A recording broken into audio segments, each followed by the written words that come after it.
what can I do to help this country grow upwards? Gimana caranya gue bisa membantu petambak-petambak udang, in this case, membesarkan bisnis-bisnis mereka, membuat tambak udang mereka lebih sukses, sehingga mereka bisa mendapatkan karyawan-karyawan tetap yang lebih banyak.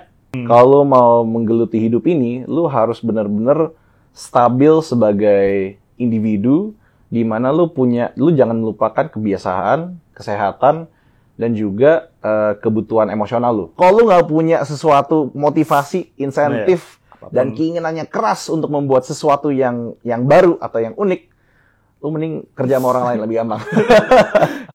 Selamat datang di Cakap Startup Season 2, sebuah serial video podcast dari 1000 startup digital yang akan membahas sisi terpenting dari startup, yaitu manusia di baliknya. Saya, Catra Darusman, host Cakap Startup. Di episode kali ini, saya berkesempatan ngobrol dengan Guntur Malarangeng atau akrab disapa Guntur, founder dari Delos, sebuah startup aquatech asal Indonesia yang berfokus pada industri aquaculture. Berawal dari pengalaman Guntur membantu tambak udang keluarganya dengan membuat sistem operasi di tambak tersebut, dengan teknologi dan inovasinya, Delos telah membantu petambak udang meningkatkan produktivitas dan profitabilitas mereka. Kini, teknologi Delos telah berhasil membantu penambak udang meningkatkan hasil panen lebih dari 40 ton per hektar dalam waktu 90 hari. Bagaimana Guntur bisa merintis Delos dari nol hingga menjadi pemimpin di industri ini? Apa cerita menarik di balik perjalanan startup di bidang aquaculture? Simak percakapan saya dengan Guntur Malarangeng hanya di Cakap Startup. Hai Guntur, apa kabar? Baik, selamat siang Mas Catra. Siang ya. Macet nggak sini? Macet sih nggak, cuman agak muter-muter ya. Agak muter-muter. Maklum gue kalau kalau hari kerja atau hari biasa muternya cuma sekeliling Sudirman doang. Oke. Tapi memang agak macet sih tadi. Jadi mungkin membuat lo juga agak bingung jalan. Ya. Tapi anyway, thank you ya udah sempetin ke sini untuk ngobrol-ngobrol bareng. Yep. Mau sharing-sharing. Rencananya nih di 1 jam lah ya maksimum ke depan tuh saya tuh pengen ngulik-ngulik nih tentang Mas Guntur nih dengan pengalaman jadi founder, terus kayak bagaimana perjalanannya sampai sekarang bisa ngebuat Delos nih kayak apa gitu. Boleh bos, emang rencananya datang ke sini buat ngedit ringan sama Mas Catra. Katanya emang kalau nanya-nanya katanya dalam ya. Mas Catra. Jadi gua ikut aja. Santai lah, kita ngobrol santai. Tapi mungkin pertama boleh ceritain dulu nggak? Guntur nih siapa sih? Aduh. Siapa ya? Dalam ya? Gue jadi agak krisis sendiri gitu loh. Siapa gue gitu? Boleh, coba. Mau mulai dari mana? Enaknya mulai dari gue besar di mana, sekolah di mana, segala macam. Dari background-nya. Background gue tuh agak unik ya buat founder pada umumnya. Mungkin nggak unik. Semua founder unik. Jadi kalau gue bilang gue unik juga, justru dengan itu gue malah mengakui bahwa gue nggak unik. Agak klise jadinya. Tapi gue dulu lahir di Amerika Serikat. Pada waktu itu bokap gue lagi ngambil S3, orang tua gue lagi ngambil S3, bidang politik. Dan gue besar di Amerika, kota namanya Columbus, negara bagian namanya Ohio, sampai gue umur 9 tahun. Habis itu gue balik ke Indonesia kelas 3 SD. Sampai SD sampai SMA gue di sini. Gue dulu di Canisius ngambil IPA, tapi kayak yang tadi kita bahas offline, gue jujur lumayan struggling pada waktu itu. Kalau tanya selain jadi founder, kapan hidup gue susah? Nah itu. Terus abis itu gue sempat sekolah lagi ke San Francisco, ngambil S1 bidang politik dan filsafat, double major. Abis itu gue lulus dari SF, gue sadar, waduh, nih kalau gue ngambil filsafat, S1-nya filsafat, agak susah nih cari kerja nih, ya kan? Jadi akhirnya gue memutuskan buat nyari jurusan yang lebih praktikal, yang lebih praktis. Gue ngambil bisnis di Northwestern, Chicago, Kellogg School of Management. Itu tahun 2015, lulus 2016, baru gue balik ke Indonesia buat kerja. So, jadi kalau dilihat dari perjalanannya, banyak insight-insight atau pengalaman yang didapat juga dari luar Indonesia karena besar di US atau di Amerika, habis itu kuliah juga di situ. Nah itu berpengaruh banyak nggak sebagai sekarang Guntur yang sekarang ya untuk mendukung kegiatannya jadi founder sekarang lah? Iya dan enggak. Jadi dua hal yang gue mau katakan. Satu, sebenarnya banyak orang yang nanya ke gue, kenapa gue milih untuk balik ke Indonesia kalau gue udah sekolah di luar, udah capek-capek belajar di sana segala macam. Jawabannya adalah ketika gue sekolah di luar, Amerika kan negara yang cukup paling maju ya, negara adidaya terkini lah. Ketika gue lulus, pertanyaannya adalah ketika gue kerja gue mau ngapain gitu. Waktu gue tuh mau dipakai buat apa? Ketika gue lihat masyarakat Amerika Serikat dan masyarakat Indonesia, dan pada waktu itu kan Jakarta 2000, pas kecil gue mungkin yang paling kelihatan bedanya antara Amerika Serikat dan Indonesia pada waktu itu, Jakarta tahun-tahun 2001 sampai 2010 itu kan Indonesia masih dalam fase-fase perkembangan yang cukup cepat ya. Tetapi pada waktu itu gue ngelihat benar bahwa standar kehidupan di Amerika dan standar kehidupan di Indonesia itu beda banget. Sehingga pas gue kecil ya, pas gue baru pindah dari Amerika umur 9 tahun itu. Dan ketika gue dewasa, lulus kuliah S2, gue menanya diri gue sendiri, sebenarnya setelah gue belajar capek-capek, ilmu yang gue dapatkan, dan teman-teman yang network yang udah gue bangun di sana, lebih berguna buat siapa? Apakah itu lebih berguna buat masyarakat Amerika atau itu lebih berguna buat masyarakat Indonesia? Dan pada akhirnya gue decide bahwa sebenarnya kayaknya lebih banyak berguna buat masyarakat Indonesia deh. Dan juga bukan gue sepenuhnya baik hati banget ya. Cuman kan opportunity untuk mendapatkan untuk membangun karir juga lebih bagus sepertinya di Indonesia. Ngapain kita ikut ngebesarin atau ngebagusin negara yang udah bagus? Kalau negara kita sendiri masih butuh bantuan kita nih, makanya gue balik gitu. SD, SMA, abis itu juga kuliah balik ke US. Nah, pas udah memutuskan tadi kan dari politik dan filsafat, terus ambil bisnis. Nah, kerja pertama, akhirnya pulang ke Indo berarti akan kerja pertama ya. Akhirnya gimana tuh? Sebelum akhirnya kita ngomong ke Delos, belum ini belum ke Delos, ini awal mulanya ya. Oke. Jadi pas gue balik dari Amerika, sejujurnya walaupun gue udah tahu gue kira-kira mau ngapain, sebenarnya belum tahu banget mau ngapain. Dan pada umumnya kalau lu sekolah bisnis di Amerika belum tahu ngapain, itu ada dua jawaban. Antara lu mau jadi konsultan atau lu mau jadi banker. Biasanya itu. Dan pada waktu itu saking gue masih belum tahu gue mau ngapain, yaudah gue ikut jalur klise, gue apply jadi konsultan. Akhirnya gue kerja di A.T. Kearney pada waktu itu. Sekarang namanya udah berubah, namanya jadi Kearney. Tapi itu perusahaan manajemen konsultan. Kliennya perusahaan-perusahaan terbesar di Indonesia dan kita biasanya di-hire buat nge-solve masalah-masalah mereka. Tapi setelah gue di situ, gue mikir, anjir, ini kerjaan gue cuma bikin PowerPoint, cuma ngulik Excel, ya kan? Kerjaannya gue cuma ketemu klien yang pada akhirnya antara ngedengerin atau nggak ngedengerin masukan gue, itu terserah mereka. Ngapain gue di sini gitu kan? Ini kayaknya udah bukan sesuai dengan apa yang gue mau. Nah, setelah itu baru gue ketemu sama yang namanya venture capital. Dan pada waktu itu gue kerja setelah di konsultan setahun, gue akhirnya pindah ke perusahaan yang namanya Convergence Ventures. Yang sekarang sudah berubah menjadi AC Ventures. Dan gue kerja di situ dan pada saat itu akhirnya gue ketemu bahwa gue seneng banget nih sama industri yang baru berkembang. Pada waktu itu kan 2016, Gojek baru kedengeran, Tokopedia baru kedengeran. Itu kan perusahaan-perusahaan generasi pertama baru mulai gede tuh. Nah, jadi gue ngeliat itu, gue lihat kayaknya lebih berguna skill set gue dan waktu gue kerahkan untuk membesarkan atau ikut membesarkan industri ini gitu. Dan itu sebenarnya kalau lu mau tanya cikal bakalnya gue mulai Delos, sebenarnya tuh dimulai dari situ. Nah, yang menarik berarti waktu dari Northwestern, kuliah di sana bisnis, itu belum pernah kepikiran juga untuk bikin bisnis, or jadi founder, or startup. Jadi gue kasih tahu lu rahasia sedikit ya. Gimana? Kalau anak-anak punya MBA dari Harvard, dari Kellogg, dari Stanford, dari Northwestern, dari MIT, sebenarnya kalau lu lihat pembagian waktunya dan lu tanya aja anak-anak MBA yang ada di sana sekarang, itu mungkin 20% belajar, 40% jalan-jalan, 40% minum-minum. Oke.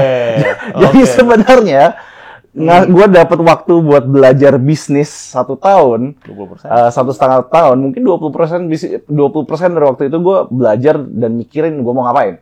80%-nya bisa dikatakan networking. Oke. Which sebenarnya itu juga membantu pada akhirnya ya pas gue mau bikin bisnis gue bisa telepon siapa itu kan sebenarnya sangat berguna ya. Cuman gue sama sekali nggak tahu gue mau ngapain setelah itu sebenarnya. Oke. Masih mencari jati diri dan mencari gue mau ngapain nih gitu. Tapi berarti di sana juga tidak di kampusnya pun tidak menginspirasi untuk kayak bisnis loh, bikin bisnis, create a business, bikin bisnis. Ya, ada kayak gitu juga. Pada akhirnya semua orang sekolah kan karena pengen pinter. Semua orang sekolah bisnis karena pengen kaya, karena pengen sukses. Tapi kan kalau ditanya, lu mau ngapain? Nah, kan berapa orang yang bisa jawab, Jack? Gitu kan? Kurang lebih kayak gitu. Oke. Nah, berarti tadi dari sekolah, sempat di consultants, dan akhirnya mulai masuk ke industri digital startup itu, masuk entry point-nya atau titik masuknya itu dari VC dulu pertama ya? Iya, dari VC dulu. Convergence yang jalan jadi AC Ventures. Mas Guntur tuh termasuk yang awal-awal ngelihat bagaimana ekosistem ini kebentuk ya? Yes. Mungkin bisa ceritain nggak di saat itu 2015-2016 dari sisi venture capital melihat, potensi startup Indo nih ternyata ada dan berkembang, dan bedanya sama sekarang tuh apa nih? Sebenarnya kalau gue lihat ya, masalah potensi kan kayaknya nggak sekompleks itu. Ya kan, orang lihat bahwa ada perusahaan atau ada beberapa perusahaan yang bisa untung, bisa besar dari sektor itu, dan ini sektor yang relatif baru, sangat mudah untuk orang optimis terhadap sektor itu kan. Sehingga fakta bahwa ada banyak orang, kebetulan banyak orang yang setelah sekolah di luar negeri, pulang ke Indonesia, udah lama kepikiran soal gimana caranya gue mendapatkan pendanaan dari investor, mau dari Indonesia, kayak Singapura, kayak Amerika Serikat, kayak Cina, kayak untuk memulai bisnis dan membesarkan bisnis gue. Ini semua hal ini terjadi dengan kebetulan, tapi dengan momentum yang pas. Jadi kebetulan aja orang-orang generasi pertama kayak Nadim sama William bikin perusahaan yang akhirnya gede. Orang lain lihat itu, pengen ikutan juga, merasa punya ide sendiri, dan kebetulan investor-investor luar juga lagi nyari opportunity nih. Kira-kira kalau gue mau invest di negara ini, gue harus lewat mana? Biasanya investor luar kalau investasi di proyek BUMN misalkan, itu kan ribet kan. Jadi mereka, wah ini kayaknya kalau gue lewat vehicle startup, lebih cocok nih. Nah, akhirnya itu yang terjadi. Oke. Ekosistemnya dari yang dulu sama sekarang perbedaannya jauh nggak? Maksudnya ngelihat apa ya tadi ya, mungkin ada perkembangan startup semua pada bikin di awal-awal. Kalau sekarang kan udah berapa tahun? Udah hampir 10 lah ya. 8 tahun lah ya. Udah ya tergantung kita mau hitung permulaan era perusahaan industri teknologi di Indonesia kapan kan. Cuman rasanya sekarang sih udah cukup lama. Kan sekarang perusahaan-perusahaan yang udah gede kayak Efficiency misalkan, itu kan udah 10 tahun lebih. Ya kan mereka baru merayakan anniversary 10 tahun kemarin.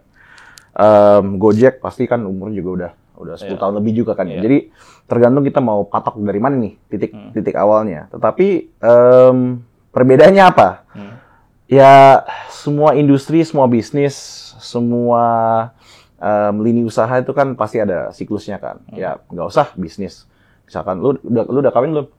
Lu udah kawin, lu sama istri lu kan, lu romantisnya juga, sayangnya juga, berantemnya juga, lu masih naik turun kan? Ada hari-hari atau bulan-bulan di mana lu happy banget, ada bulan-bulan istri gue nyebelin gitu kan.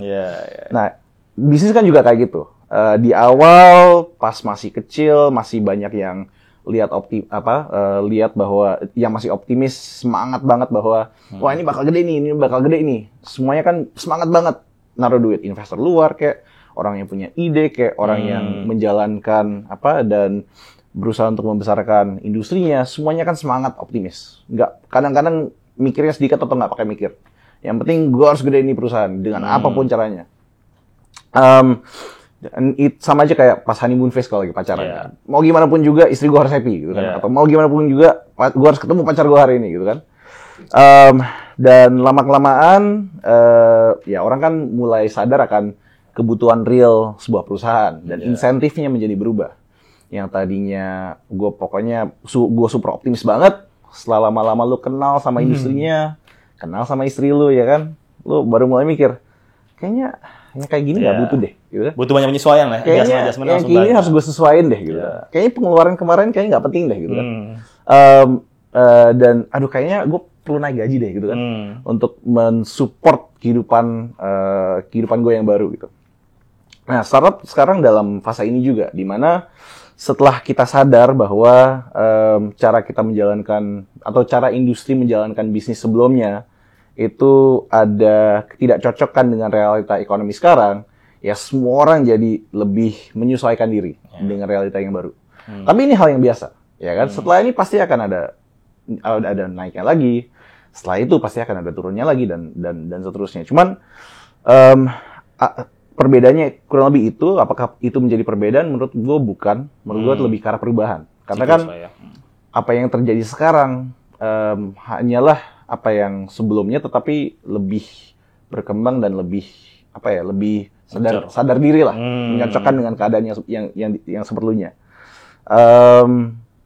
Kesamaannya adalah orang-orang masih optimis, orang-orang masih semangat, banyak orang Indonesia yang punya ide, banyak orang Indonesia maupun luar negeri yang masih tertarik untuk invest di bidang ini, dan hampir semua orang melihat bahwa potensi Indonesia sebagai negara, sebagai ekonomi itu masih sangat besar sekali. Oke, menarik. Nah, sekarang saya mau masuk ke ininya nih, ke fase Delos. Nah, tadi kan dapat inspirasi nih waktu kerja sebagai venture capital, melihat ekosistem, ada seperti ini segala macam. Nah, inspirasinya waktu itu untuk kayak, I think I need and I want to start my own ventures.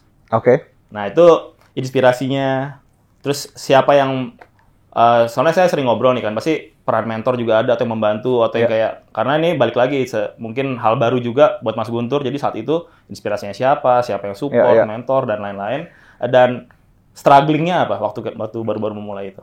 Jadi sebenarnya di awal itu gue nggak ada niat atau pikiran sama sekali untuk mulai perusahaan. Sama sekali. Jadi gue nggak ada pikiran untuk mulai perusahaan kayak Delos. Atau gue nggak ada pikiran gue harus bikin perusahaan nih. Ya kan sama sekali nggak ada. Jadi ceritanya bagaimana gue bisa mulai bikin nih perusahaan itu pada zaman COVID, gue lagi biasalah semua orang kan pada nganggur kan. Kayak lu kerja dari rumah. Aktivitas setelah kerja ya kagak ada gitu kan. Berapa tuh lockdown pertama atau kedua berapa bulan kan, jadi nggak bisa ngapa-ngapain. Restoran tutup semua. Ini bosen banget. Dan pada akhirnya pas di rumah gue ngobrol-ngobrol sama bokap dan kebetulan dia ada tambak udang di Garut Selatan. Sekitar 8 jam dari Jakarta lah. Dan gue ngobrol sama dia, gue bilang gue bosan segala macam. Dia bilang, ya udah daripada kamu bosan di sini di Jakarta, mending kamu cari sepi deh, cari tempat yang sepi, kamu nyetir aja gitu kan. Kita ada tambak udang yang bisa diinepin, mungkin proyek menarik buat kamu gitu kan, mumpung lagi COVID, kamu kesana aja dulu deh, lihatlah apa yang bisa kamu kerjain di sana. Pas gue nyampe sana, gue ajak teman kan, gue ajak co-founder gue yang namanya Aris. Pas gue kesana, gue liatin tempatnya, ternyata tambak udang tuh nggak seperti apa yang gue bayangin waktu itu. Yang gue bayangin kan kayak lobang di lapangan yang penuh dengan lobang isinya air gitu kan, yang banyak udang, which is technically true, cuman ada science-nya lah di balik itu kan. Dan gue ngelihat, gue tanya-tanya soal bisnisnya, soal operasionalnya, soal gimana cara orang belajar buat budidaya udang dan spesies-spesies air. Dan akhirnya gue lihat, wah ini menarik juga nih. Jadi dan Delos itu simply nama tambaknya kan Dewi Laut ya. Dan pada waktu itu tambak Dewi Laut ini performanya bagus, top tier lah di Indonesia lah. Dan pikirannya adalah setelah gue tanya-tanya ke orang-orang yang tahu soal pertambakan, pas gue tanya soal tambak udang, semua orang tuh pada bilang, wah tambak udang tuh bukannya susah ya, tambak udang bukannya resikonya tinggi ya, tambak udang tuh bukannya banyak penyakit ya gitu kan. Terus gue bilang, tambak gue oke-oke aja tuh, nggak tuh. Soalnya kita ada cara ini, cara itu, SOP ini, segala macam. Dan pada akhirnya idenya adalah waktu itu gimana caranya gue bisa ngebantu tambak-tambak yang lain itu dengan apa yang gue lakukan di tambak gue sendiri, gimana caranya gue bisa mengaplikasikannya ke tambak lain, sehingga mungkin mereka nggak mikir bahwa industrinya sejelek itulah, ya kan? Dan gue namain proyek itu Dewi Laut Operating System atau DELOS. DELOS, Dewi gitu, Laut Operating System. Oke. Jadi seolah-olah SOP-nya Dewi Laut, program-program yang gue ambil dari Dewi Laut, gue masukkan ke dalam bungkusan SOP yang rapih. Pada waktu itu belum mikirin aplikasi ya. Iya. Dan akhirnya gue kasih ke tambak-tambak lain buat mereka pakai. Nah, itu cikal bakalnya dari situ. Tapi itu belum jadi startup dalam artian startup ya. Itu gue baru ngebantu orang intinya. Gue ada temen gue punya tambak, dia minta ditolong, ya udah gue tolong deh gitu. Sini gue tolong gitu. Dan akhirnya ternyata berhasil di satu tempat itu. Ya udahlah, setelah itu baru deh mikir, ini diapain ya gitu kan. Kayak menarik nih diapain. Itu masih sambil 2 kaki, masih sambil kerja? Pada waktu itu gue juga pada waktu itu gue udah keluar. Jadi gue pada waktu itu gue udah berpikir bahwa memang gue pengen keluar dari kantor gue. Kan, jadi setelah Convergence merge dengan Agility, jadi ECV, gue cabut, ya kan. Dan pada waktu itu barulah gue berusaha untuk berpikir kayak kira-kira mau ngapain setelah ini. Nah, makanya itu gue akhirnya ada waktu buat ngerjain proyek itu, bantu-bantu orang, akhirnya jadi DELOS gitu. Oke.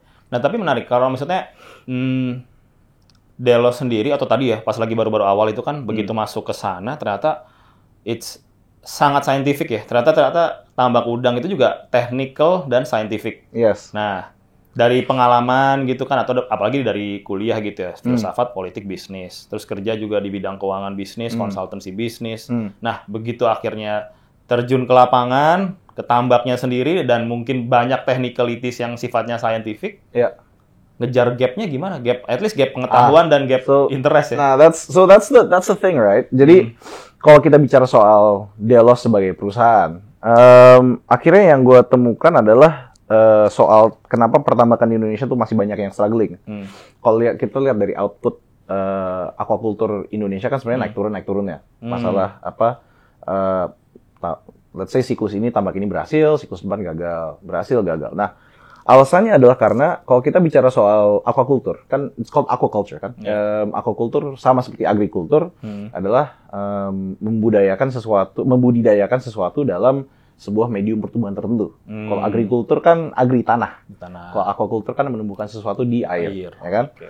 Nah, ketika kita bicara soal bisnis ataupun industri agri atau aquaculture, kita bicara soal sebuah bisnis yang berkaitannya dengan makhluk hidup, ya kan, kayak manusia, makhluk hidup, binatang, binatang dan tumbuhan juga makhluk hidup. Nah, untuk mengerti makhluk hidup, esensi dari industri kan sebenarnya adalah merubah dan menumbuhkan makhluk ini dari yang tadinya biji atau benur, kan, atau benih menjadi besar sehingga manusia bisa konsumsi. Ya kan? Nah, ini kan sebenarnya ilmiahnya banyak banget nih. Ya, sebenarnya pada zaman SMA gue IPA, nilai gue jelek terus, ya kan. Jadi gue mikir, wah ini kesempatan bagus nih buat gue make atau membuktikan ke guru SMA gue kalau IPA gue masih jalan nih, gitu kan. Nah, ternyata setelah gue kaji, bisnis ini tuh butuh 3 hal yang sangat penting. Satu, pengertian ilmiah tentang makhluk hidup yang dikembangkan. Yang kedua, teknologi yang dikembangkan berdasarkan ilmiah yang ditemukan, dan ketiga, kemampuan operasional untuk mengoptimalkan penggunaan dari teknologi yang dibangun dari basis ilmiahnya. Tanpa 3 hal itu yang bekerja sama dengan baik, pasti bisnis agrikultur ataupun aquaculture nggak akan jalan. Kalau kita lihat dari produksi agri atau aquaculture di dunia, katakanlah sapi, ayam, babi, domba, kambing, sawit, itu kan semua udah banyak riset yang dilakukan oleh perusahaan-perusahaan maupun pemerintahan maupun universitas, dikembangkan jadi teknologi, dikembangkan jadi SOP, sehingga bisa jalan tuh, ya kan? Ayam, sapi, segala macam ini kan semua udah diriset habis-habisan. Salah satu spesies yang ternyata banyak dikonsumsi tapi risetnya belum terlalu banyak, itu udang. Oh, oke. Makanya ketika kita bicara soal industri budidaya udang di Indonesia atau aquaculture di Indonesia, kita tuh masih sangat, pada waktu itu yang setelah gue temukan, kenapa petambak-petambak kita yang masih belum banyak yang belum kaya adalah karena produksi mereka tidak stabil dikarenakan mereka masih belum mengerti esensi dari budidaya itu sendiri. Ya kan, ilmiahnya belum dapat, teknologinya juga belum berkembang, operasionalnya juga belum diterapkan yang optimal. Nah, sehingga itulah yang kita lihat gap yang ada di industri. Nah, buat di tim kita sendiri, gue dan Aris kan gue orang bisnis, politik, filsafat, ya kan? Co-founder gue yang satu Aris itu orang keuangan. Jadi kita sangat bisnis-centric. Nah, terus makanya kita on board 2 orang sebagai co-founder kita juga. Si Alex, dia orang researcher buat aquaculture, khusus orang Inggris, sama Bobby, dia adalah general manager dari tambak Dewi Lautnya. Oh, sehingga dia orang operasional. Operasional banget. Nah, jadi itu yang kita coba lengkapin. Oke, nah itu menarik tuh. Jadi maksudnya mencari co-founder yang memang untuk menutupi kekurangan-kekurangan agar bisa jalan semua visi yang tadi udah dibayangin harus seperti ini, sehingga mencari co-founder yang sesuai. Yes. Nah itu harus. Mencari co-founder. Yeah. Waktu itu pemilihan mungkin kalau yang mungkin si Alex itu kali ya. Karena orang yang tadi Bobby sebagai orang Dewi Laut mungkin emang dari network lah ya. Yeah. Kalau yang si Alex yang memang cari orang saintifiknya. Jadi gimana tuh? Menarik. Jadi Alex itu sebenarnya dulu punya startup dia sendiri. Dia punya startup namanya Alun. Dia financing buat tambak-tambak udang pada waktu itu. Okay. Dan kebetulan salah satu orang yang salah satu tambak pertama yang dia jumpai ketika dia pindah ke Indonesia pertama kali 4 atau 5 tahun lalu, itu tambak gua sendiri. Dan dia udah kenal sama Bobby. Mereka dan kebetulan Bobby dan Alex sama-sama rumahnya itu di Jogja. Tinggalnya di Jogja. Jadi mereka udah emang teman minum bareng, teman gaul, bareng lah ya. At the same time ngobrol soal aquaculture juga bareng. Makanya pas gue lihat-lihat kira-kira siapa yang bisa diajak, yang chemistry-nya bagus segala macam. Pas gue ketemu sama mereka berdua, ya udah langsung gue ajak aja. Nah, berarti saat pemilihan ketemu akhirnya, oke, kita akan jalan ini berempat sebagai co-founder. Itu kan ada apa ya? Traits apa aja yang dicari tuh? Kayak akhirnya ini kan baru pertama kali jalan bisnis bareng mereka berempat kan? Iya. Nah, kan balik lagi nggak tahu nih kalau kita jalan bisnis bisa jadi kayak wah amburadul nih. The answer adalah ya mungkin lu nggak suka, cuman the answer is you don't know, right? bener sih. Nggak ada yang tahu, bro. Nggak ada yang tahu. Kalau kayak gini masalah co-founder, kalau di Indonesia mau startup, mau korporasi, mau perusahaan keluarga, berantem pasti ada, ego pasti ada, ketidakcocokan pasti ada. Tapi juga ada orang-orang yang super cocok, super klop. Nah, gue nggak bilang bahwa di antara kita berempat kita selalu akur terus, but at the same time kita pada umumnya align dan searah dengan apa yang kita inginkan buat perusahaannya. Oke. Sehingga sebenarnya kita lumayan beruntung lah, karena kebetulan aja niat kita semua baik. Iya. Kebetulan aja kita semua cocok. Kebetulan aja skill set kita komplementer. Ya. Jadi kalau buat gua, satu, gua hoki. Yang kedua, orang yang networknya bagus dan ngerti ngebaca kira-kira nih orang cocok atau enggak sama orang lain, itu dengan sendirinya tingkat hokinya akan meningkat dengan sendiri. Walaupun pada ujungnya kan di awal, let's say lu udah jalan 2 tahun, 3 tahun, kan lu nggak akan tahu apa yang terjadi. Tapi kalau lu nggak mampu atau rela buat percaya sama orang di awal, ujung-ujungnya lu nggak akan bisa jalan sama sekali gitu loh. Jadi pertanyaannya adalah, ya gue oke nggak buat bagi persentase saham atau jalanin bisnis ini bareng-bareng sama orang-orang ini? Am I willing to put in the effort? Ya kalau iya, kalau jawabannya adalah iya, bagus. Lu ada partner yang bisa lu kerja bareng selama mungkin 1, 2, 3, 10, 20 tahun ke depan gitu kan. Tapi kalau lu nggak bisa percaya sama orangnya dari awal, satu, either lu mungkin harus jalan sendiri, atau kedua, mungkin barangnya nggak akan jalan gitu. Iya. Jadi mau gimana? Dinamikanya gimana tuh? Maksudnya, tadi ya, dinamika bareng-bareng, maksudnya kalian pertama atau Mas Guntur sendiri sebagai background orang bisnis, yang mungkin visinya tuh udah, it's a bisnis banget lah. Satu lagi mungkin Yang Actually, scientific based. okay. So Oke, gimana? sebenarnya enggak juga. Oh, Karena oke. Gimana? ya semua orang tahu bahwa cuan itu penting kan. Betul. Kayak untung itu penting, duit itu pentingnya, of course. Lu nggak usah tahu, kasih tahu gue juga tahu. Tapi dan ini mungkin sejalan dengan nanti pembicaraan kita yang kedepannya, yaitu adalah why am I doing this, right? Karena kalau kita bertanya why am I doing this, kalau jawabannya cuma duit, hidup founder tuh susah banget bro. Ya kehidupan jadi founder atau kehidupan nggak usah founder deh.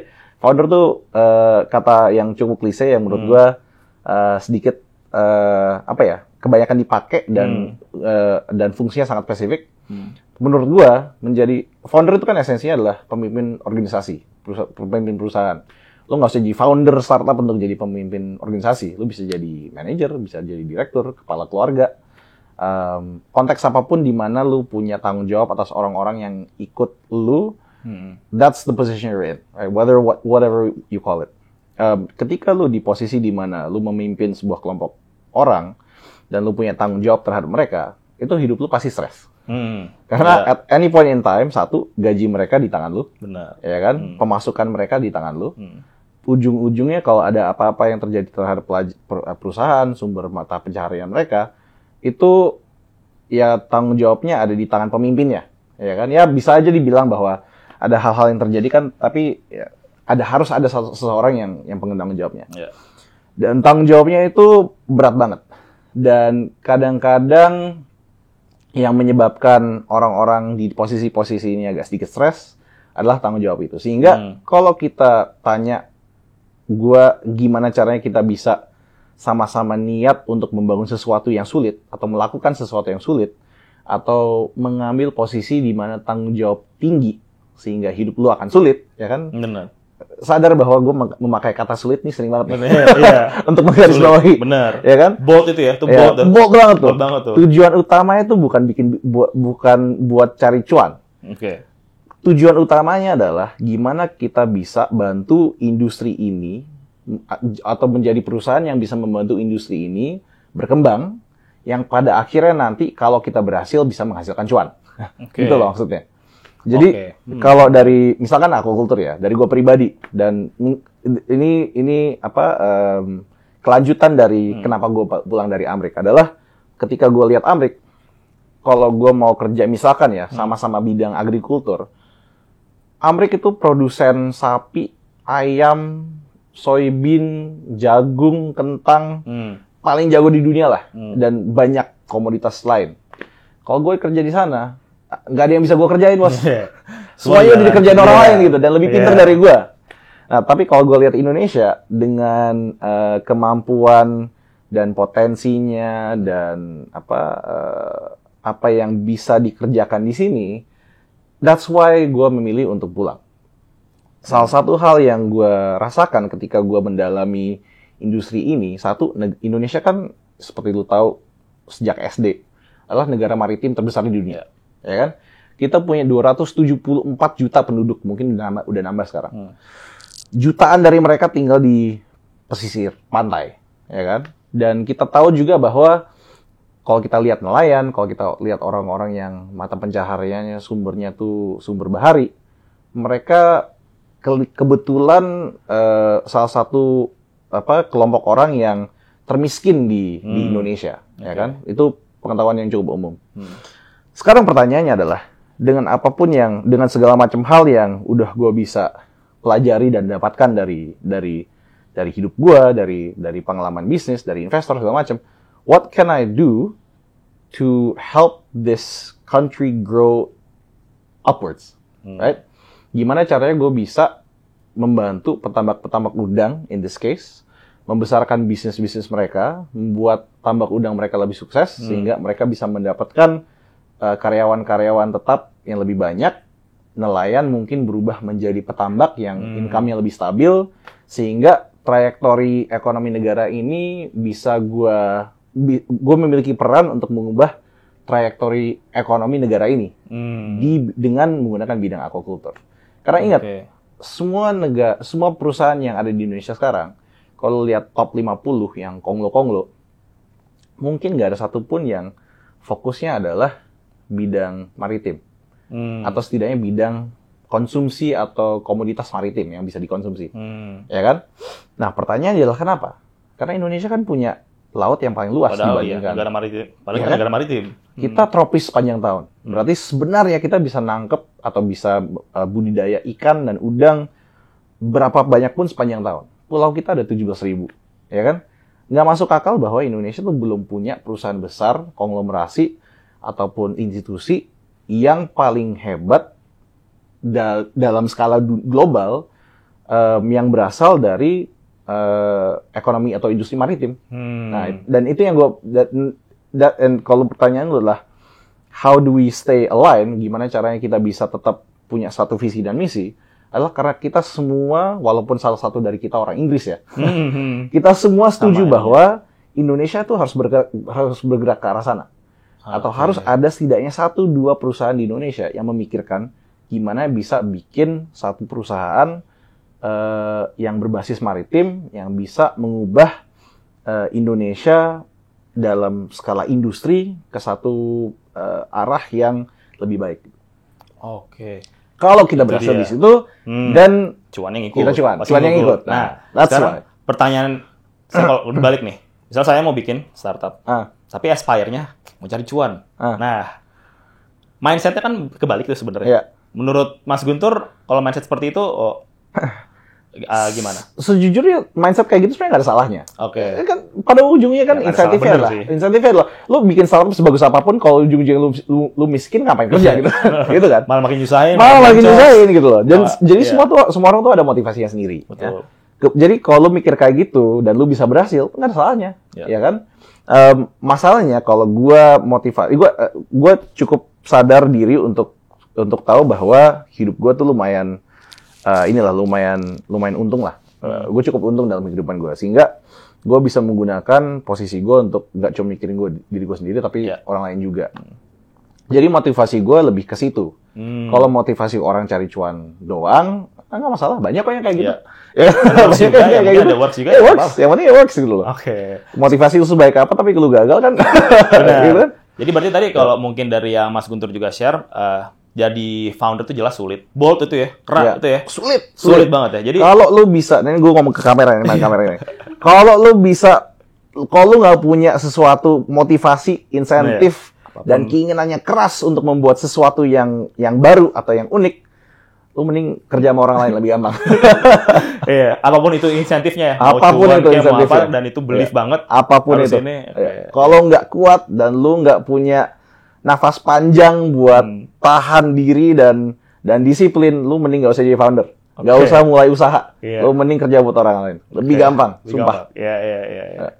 Itu mungkin yang perlu juga teman-teman yang lagi nonton juga perlu aware lah ya. Maksudnya ya kita lihat di media gitu ya, hingar-bingar kan, startup founder. Aduh. Lupain. Semua startup founder yang ngebaca itu, aduh, ini hidup gue makin susah nih. Makin sering diekspos malah. Makin susah. Aduh, gue cuma pengen kerja, nunduk doang pengen kerja, lu malah ekspos gue gitu kan. Iya. Oke, nah menarik nih. Nah, saya pengen tahu juga ke depannya nih. Kan tadi Delos saya cerita awal-awal masih kayak sekedar SOP, diterapin deh, ditambah ini. Nah, di titik mana Mas Guntur sama tim mulai kayak ngerasa, oke, nih kayak kita bisa running sebagai sebuah perusahaan startup nih, yang nggak cuman nemplokin SOP doang. Itu insight-nya apa dan akhirnya kayak, oh yaudah kita running kayak startup deh. Oke, jadi gue harus berterima kasih sama, kalau ini gue harus berterima kasih sama 3 orang kalau buat ini. Selain co-founder gue ya, dan obviously ya orang tua segala macam yang besarkan gue. Tapi ada 3 orang yang gue harus kasih kredit lah. Yang pertama tiga mantan bos gue. Oke. Yang satu Anin Bakri. Oke. Dia thank you Pak Anin kalau if you're listening. Dia ya, gue sempat kerja sama dia sekitar setahun. Dia yang cukup menginspirasi gue buat berpikir gimana caranya gue bisa membuat sesuatu yang berguna yang kecil, tapi gue pikirin dalam konteks yang besar. Ya, itu salah satu hal yang pertama. Dan juga pas gue ngomong sama dia bilang, ya lu nggak usah kerja sama gue deh, lu gedein aja nih barang gitu kan. Malah support deh, malah kayak udah. Harus support. Gedein aja. Yang kedua itu salah satu mantan bos gue. Kedua dua mantan bos gue lain, yang lain di Convergence. Donald Wiharja yang menjadi investor pertama gue. sama Adrian Lee juga yang Adrian Lee. ngajarin gua lifestyle yang bisa mengurangi stres dan dan menstabilkan emosi gua gitu. Oke. Jadi kalau dari Anin kan gue belajarnya yang tadi itu gimana cara gue mikirkan sesuatu yang kecil impactful, tapi gue bisa Dampaknya besar. nge-scale impact-nya jadi gede. Ya kan, jadi lu jangan berpikir kecil. Kalau udah bagus di small scale, can this work on a larger scale gitu kan? Yang kedua si Donald yang memaksa gue untuk lebih kreatif untuk memikirkan caranya. So kalau gue mau nge-scale nih barang yang menurut gue udah works, caranya gimana sih? Nah, dia yang challenge gue. Jadi what's the way yang gimana caranya nih lu mau gedein ini barang nih? Lu mau kerja terus kayak gini cuman ngasih SOP ke orang, atau lu mau scale dengan teknologi, dengan pendanaan, dan jadi ini bener-bener bisnis yang bisa dapetin cuan nih, sehingga lu bisa hidup terus. Lu nggak tergantung sama investor, lu nggak tergantung sama uang lu sendiri gitu. Dan yang ketiga si Adrian mengajarkan gue bahwa kalau lu mau menggeluti hidup ini, dia yang pertama yang bilang bahwa ini hidup bakal susah nih. Kalau lu mau menggeluti hidup ini, lu harus benar-benar stabil sebagai individu, di mana lu jangan melupakan kebiasaan, kesehatan, dan juga kebutuhan emosional lu. Misalkan, kalau lu suka lari, paksain lari. Lu suka goes, lu paksain goes. Lu jangan lupain hal-hal yang membuat badan dan jiwa lu sehat. Kalau enggak, badan dan jiwa lu bakal sakit kalau lu menjalani ini. Jadi 3 orang yang gue harus berterima kasih buat itu. Setelah mendapatkan insight dari mereka, ini kan sebelum gue dapat investasi, sebelum gue mikirin serius buat ngembangin jadi gede ya. Setelah gue ngomong sama 3 orang itu, akhirnya gue dan co-founder gue mutuskan, ya udah kita kerjain ini aja. Dan itu kurang lebih akhir 2022. Jadi berapa tahun tuh si Delos ini bekerja sebagai SOP inilah? Sekitar 6-9 bulan kali ya. Oh, itu jatuhnya fase product market fit atau? Itu kayaknya fase iseng-iseng, bro. Boleh deh lo ngomongin produk market fit, kayak lebih canggih. Tapi yang jelas tuh itu fase iseng-iseng. Dan itu benar-benar di saat itu jalannya manual aja. Manual aja. Telepon orang. Bro, ini udah belum? Literally print out dokumen gitu, kan kasih ke orang, pelatihan segala macam gitu. Iya, tambak-tambak itu kan memang di daerah yang mungkin akses teknologi belum terlalu gimana, jadi bener-bener teknologi listrik, bos. Iya, makanya bener-bener printingan, dateng pelatihan normal, seperti kayak gitu aja. Kurang lebih kayak gitu. Nggak yang fancy teknologi atau apa? Nggak ada. Ada sedikit-sedikit, tapi nggak dan ketika kita bicara teknologi, terutama buat tambak, kita jangan ngebayangin ini doang ya. Kita jangan ngebayangin kayak aplikasi atau software. Kalau buat teknologi kita kan ada di mana-mana. AC misalkan, lampu-lampu, kamera yang kita gunakan untuk rekaman sekarang ini teknologi kan.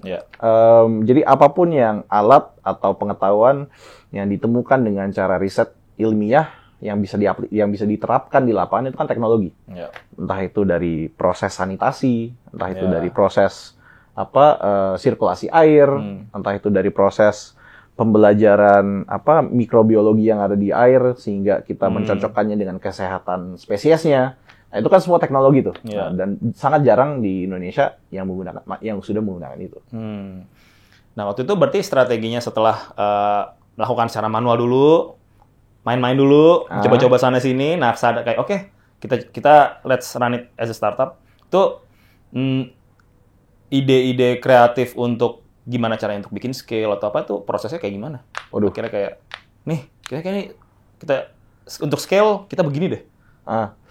So, kalau yang itu sebenarnya ada interesting karena sebenarnya itu pun kita udah ada jawabannya. Maksudnya kita udah ada strategi dan plan-nya. Cuman pada saat yang bersamaan kan yang namanya bisnis baru ya, atau nama bisnis yang masih berkembang itu adalah mengkonfirmasi hipotesa. Benar. Kita punya ini yang mungkin satu-satunya yang gue masih pelajari dari zaman gue IPA pas SMA. Kalau lu punya hipotesa, kerjaan lu adalah membuktikan bahwa hipotesa itu benar atau salah. Ya kan? Nah, hipotesa kita adalah sekarang kalau salah satu masalah terbesar perindustrian di Indonesia selain masalah teknologi itu juga masalah fragmentasi.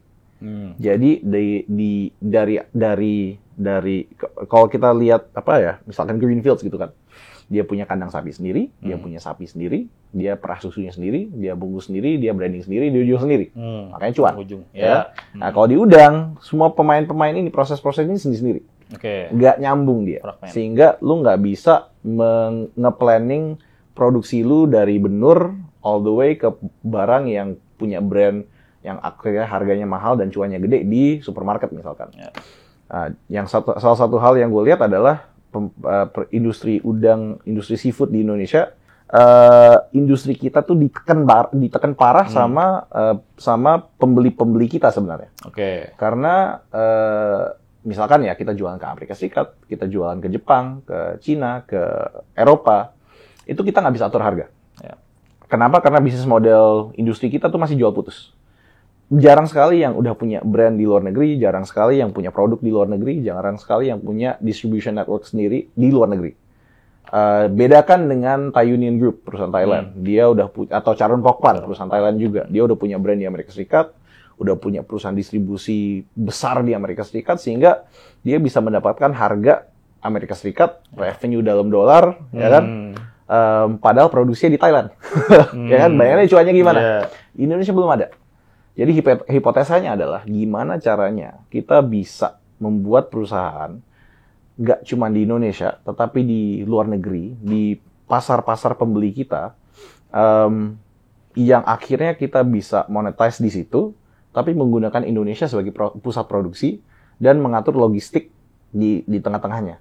Nah, ketika kita tahu hipotesa kita itu, baru mikir nih, oke, kalau ini plannya, gila kita butuh duit berapa ya? Nah, that's when you start. That's when you start. Ini kita butuh duit berapa ya buat bikin ini? Ah, itu baru tuh mulai. Pas kita ada angka nih, gue nggak bisa ngomong angkanya kan, tapi angkanya jutaan dolar lah gitu kan. Gue tanya sama teman-teman gue, lu ada nggak duit segini? Kalau jawabannya enggak, ya udah kita cari deh gitu. Nah, that's why kita barulah kita ngobrol sama bos-bos gue, mantan-mantan bos gue ini, yang memang kerjanya adalah buat ngasih orang atau invest orang jutaan dolar, sehingga gue akhirnya bisa memutuskan atau kita semua memutuskan kayak ini harus sesuatu yang harus kita seriusin deh. Jadi the hypothesis is worth testing. Saya sekarang juga tertarik untuk mengulik tadi proses di mana saat hipotesisnya grand plan udah ada dan ini di atas kertas semua udah visible semua, sekarang kita harus mencoba falsifiability, kayak ini bener apa salah? Kita coba tembak. Jadi gue juga buat viewer lu nih, ini gue kasih tahu juga nih. Gimana? Masa-masa terindah di kehidupan seseorang yang mulai bisnis itu adalah perencanaan bisnis plan. Ya? Lu lihat, lu bikin angka di Excel, lu coret-coret di kertas, angka positif semua, ciamik semua. Begitu lu kerjain, itu lu bakar aja kertas, gak hilang aja tuh. Laptop lu banting, lu buang. Adjustment banyak banget ya. Nah, ini yang menarik karena akhirnya ada someone atau sebuah perusahaan atau venture capital akhirnya percaya sama Delos. Ini deh. Saya kasih deh nih uang untuk coba buktiin.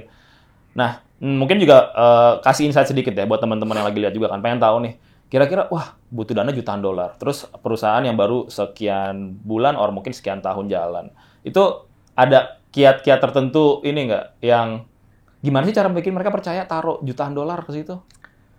Oh, good question actually. Jadi ini unsur ya sebenarnya jawabannya macam-macam sih. Ada orang yang bisa meyakinkan orang dengan ya orang yang meyakinkan aja gitu kan.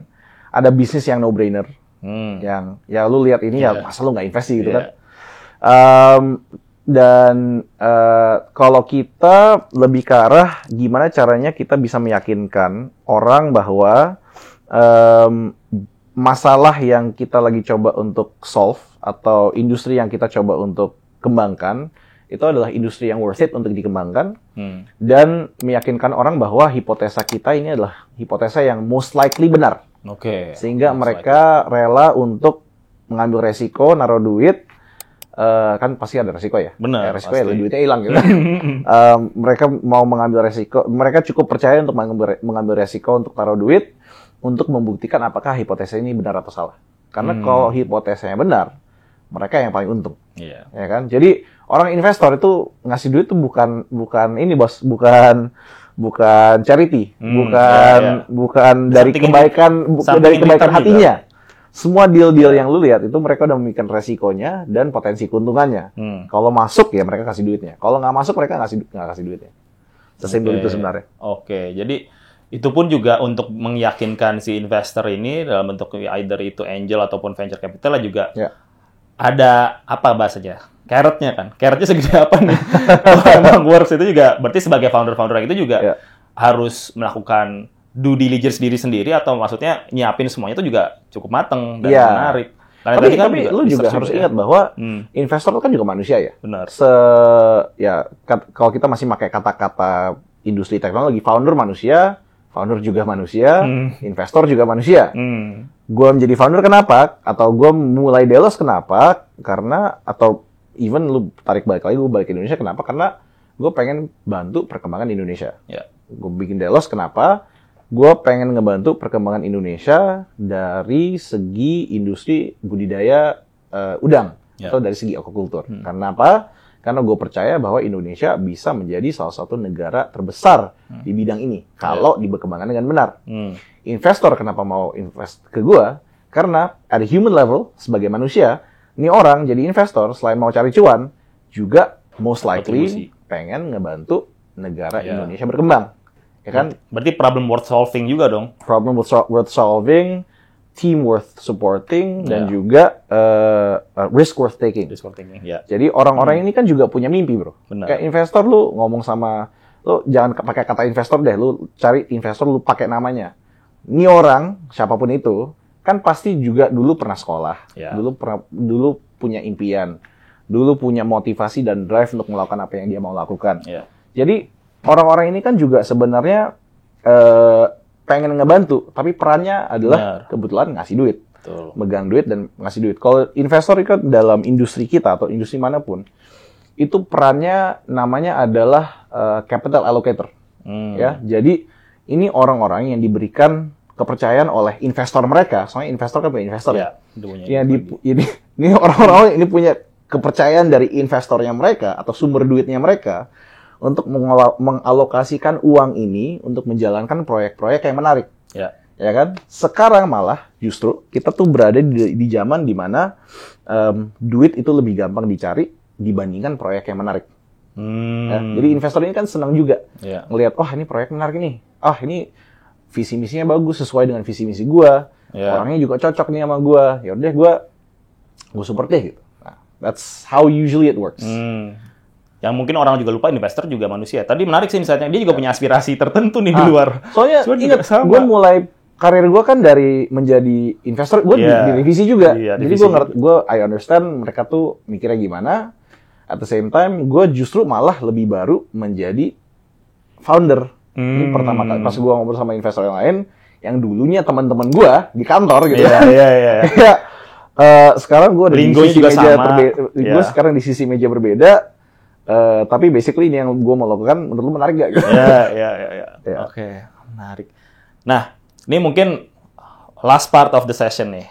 Mau ngulik tadi beberapa hal tentang founder or whatever namanya itulah ya. Dari insight dari Pak Adrian tadi ya. Orang yang hidupnya susah. Gitu.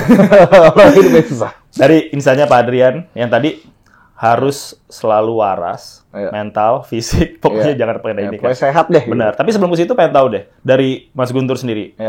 Goals ke depan nih yang masih mau dikejar apa? Aduh, buat apa dulu nih? Buat gue sendiri atau buat Delos? Dua deh.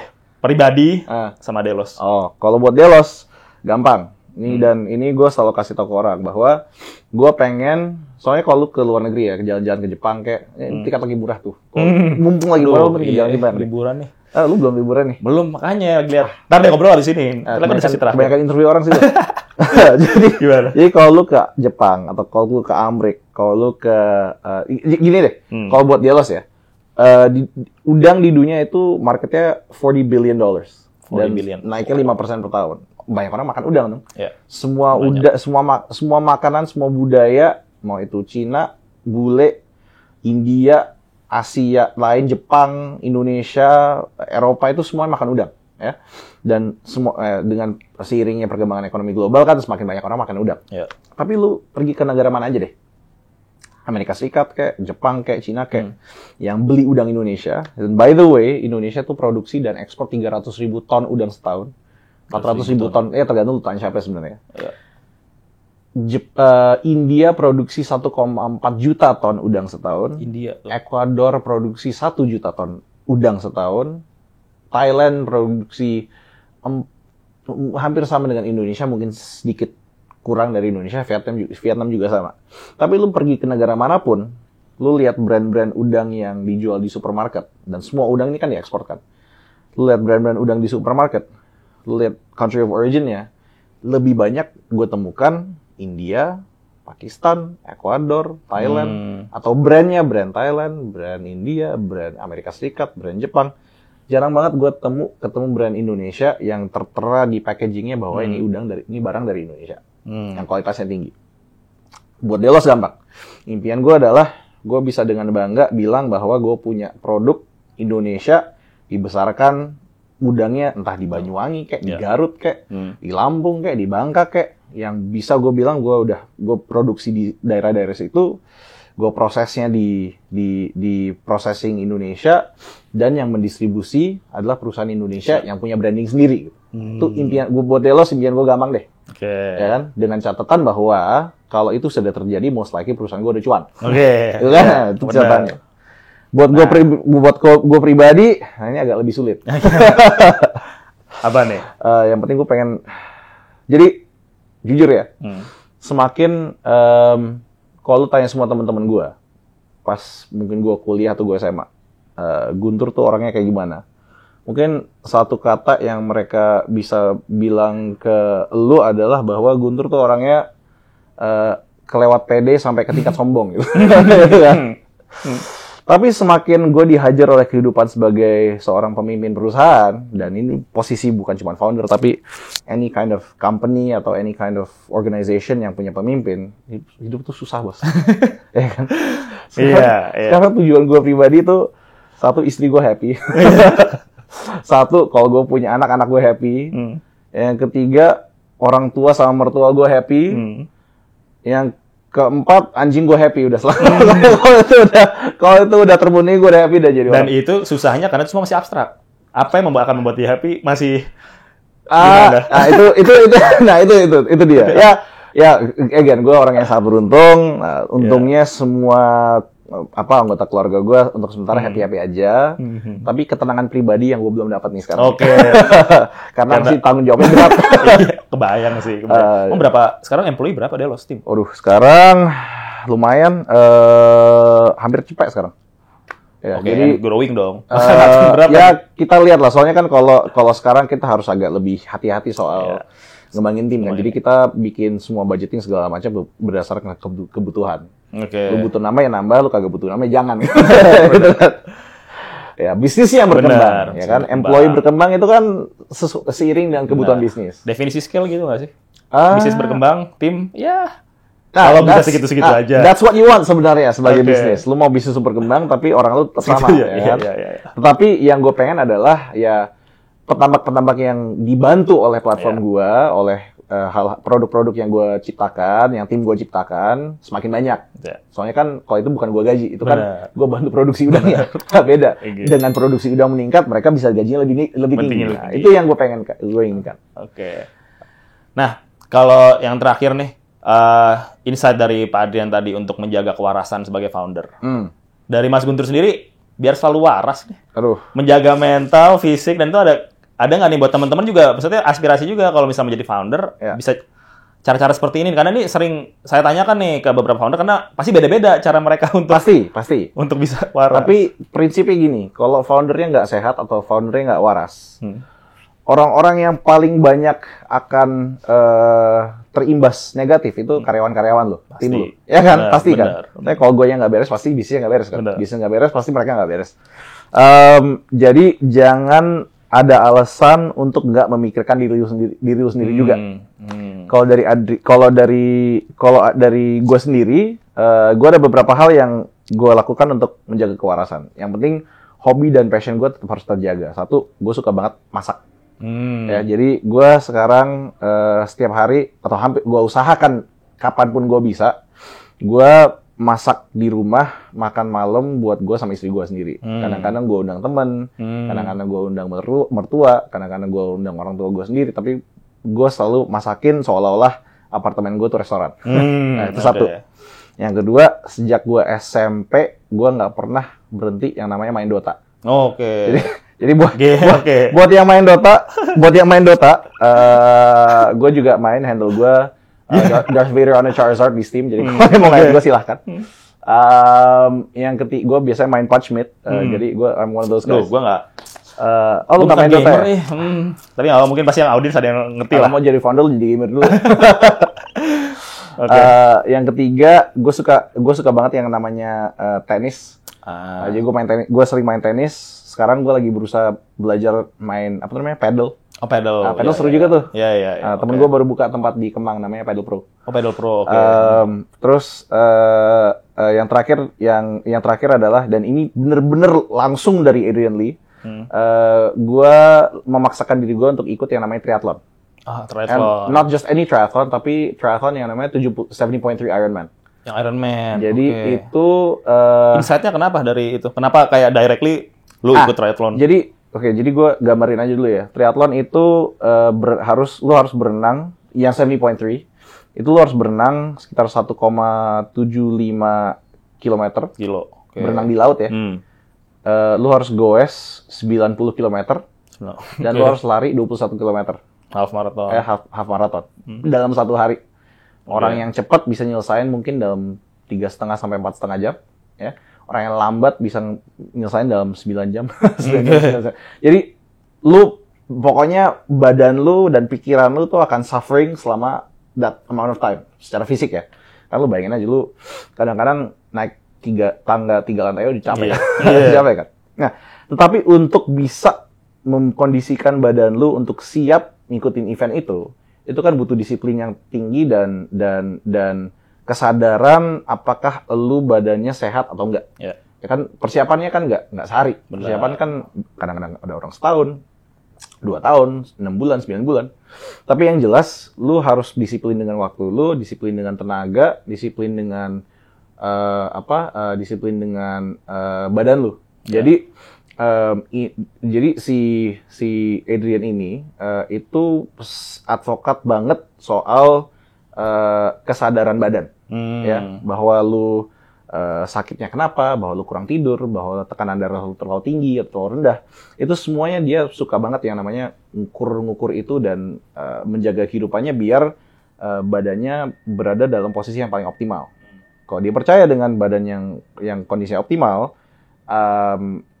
otak lu juga kondisinya akan maksimal, gitu loh. Dan sekarang kenapa gue melakukan itu juga karena pasti gue merasa gue harus nurunin berat badan. Satu, ya kan? Jadi founder tuh berat, makanya gue sering masak, dia sering makan juga. Nah sekarang gue berusaha untuk mengurangi itu.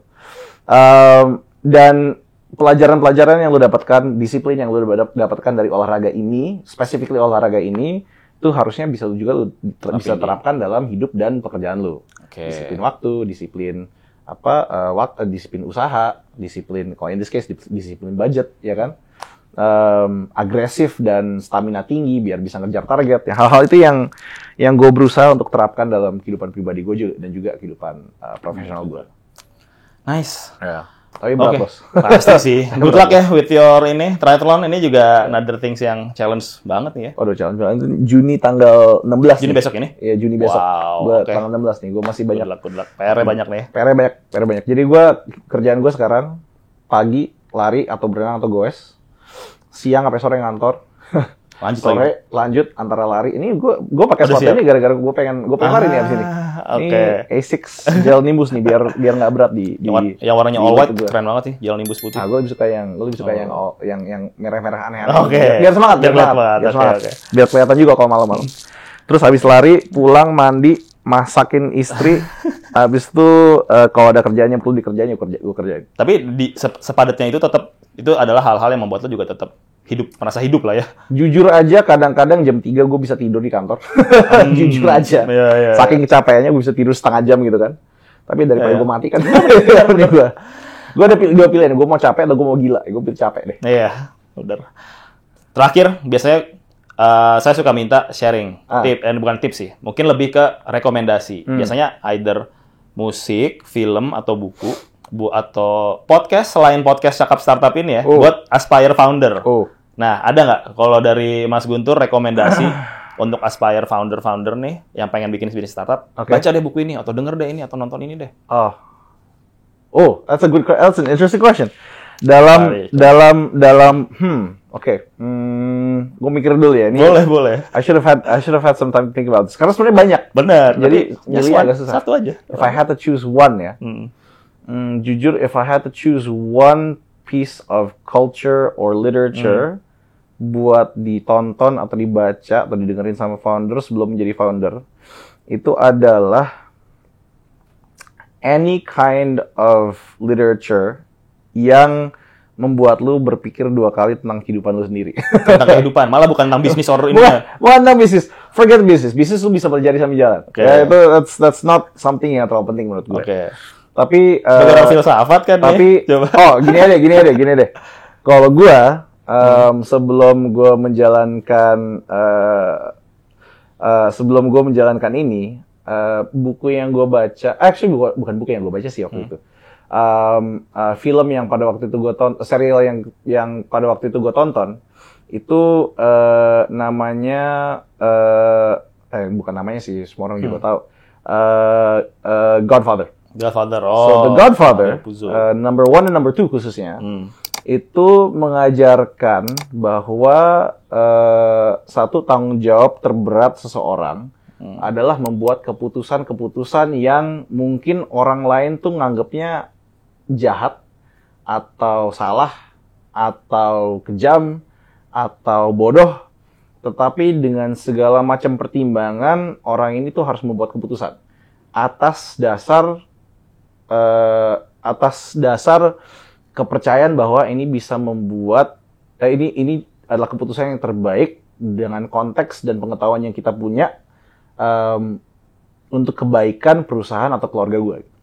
Even itu tadi ya udah mungkin bodoh, sadis, kejam. Even apa. Itu kalau yang belum nonton nih agak spoiler dikit, jadi gue kasih spoiler warning.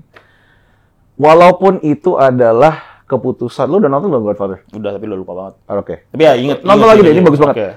Walaupun part 1 juga. Part 2 belum nonton. Again, spoiler warning.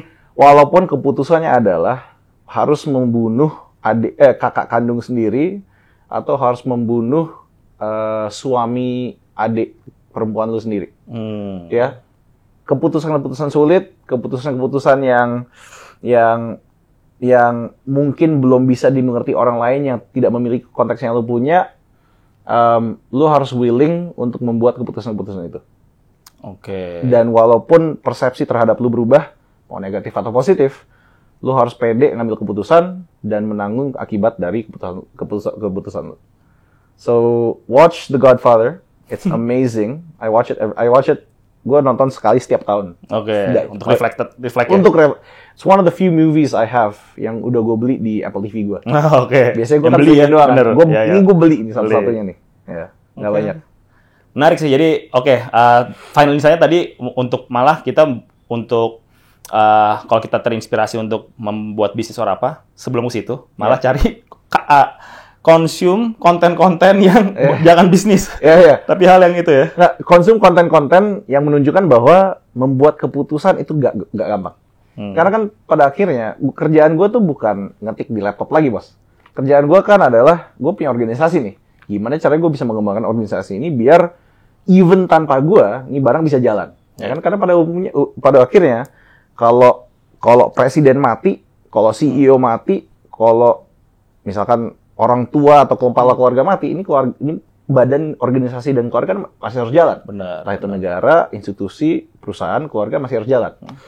Jadi tugas gue sekarang adalah gimana caranya gue bisa membuat keputusan-keputusan terbaik biar anak-anak di bawah gue tuh bisa kerja dengan baik. Bukan kerja di laptop sendiri kan. So watch content or read content yang bisa menunjukkan kepada lo bahwa hidup yang dipenuhi dengan keputusan-keputusan sulit, gimana lu di posisi yang harus mengambil keputusan itu sulit. Kalau menurut lu hidup seperti itu cocok buat lu, great, you'll be fine. As a founder mungkin lu akan stres, tapi you'll be fine. Kalau menurut lu mikir, lu nonton itu dan lu mikir, gila, kalau gue disuruh milih kayak gitu, nggak mungkin sih gue bisa. Nah, mending lu kerja buat orang dah. Iya. Oke Guntur, thank you banget nih. Kita pas sudah sejam lebih dikit, tapi ini banyak insight yang menarik banget sih semuanya. Iya. Saya thank you buat Mas Guntur nih, udah sharing-sharing. Ya. Thank you juga semuanya, semoga yang nonton juga insightful. Thank you juga. Gue thank you juga, banyak pertanyaan-pertanyaan itu sebenarnya yang maksa gue mikir juga ya. Jarang juga gue ngobrol sama orang kayak gini kan. Jadi ini membuat gue maksa untuk mikir, kira-kira jawabannya apa yang sesuai dengan hati gue gitu.